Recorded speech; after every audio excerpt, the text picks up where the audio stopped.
Hello everybody, I hope that you're well. Today's a good day because it is my birthday, and because you're never too old to learn some new facts, I'm going to tell you some things that I've learned from my 7-year-old recently. So, fact number 1, cats can't taste sweet things. Fact number 2, Cleopatra was Greek. Fact number 3, cheese and onion are the most popular flavour crisps.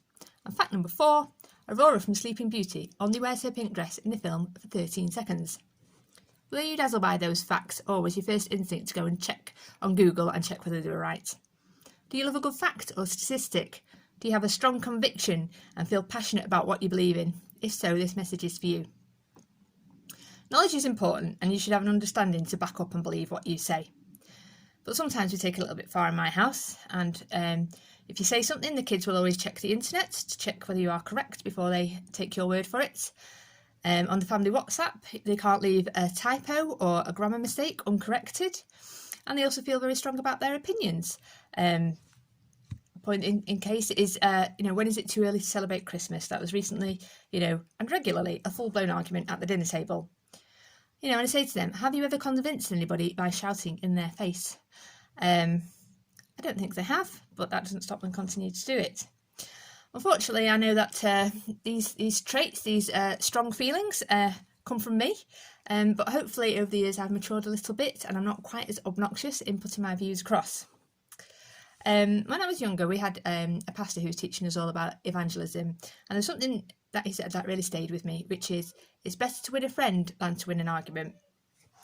Because real life isn't a debate club.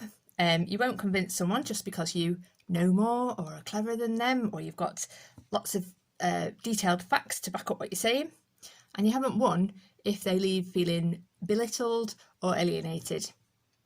I don't know if any of you watched the presidential debate recently or saw clips of it, the way that they were kind of shouting and talking over each other. What impression were you left with? Can you remember the points that they were making or what they said, or can you remember their attitude? It says in Timothy, don't have anything to do with foolish and stupid arguments, because you know that they produce quarrels. So does this mean that we should dilute our beliefs or acquiesce to others and never challenge anything that is incorrect? No. But the way that we do it is really important. You might be familiar with the following Bible verse, which is used a lot at weddings. Love is patient, love is kind, it does not envy, it does not boast, it is not proud, it is not self-seeking, it is not easily angered, it keeps no record of wrongs. But that Bible verse is not just about how you treat your spouse. God calls us to love all our family members and our friends. The Bible tells us specifically to love our enemies. God wants us to love strangers, foreigners, the people who get on our nerves.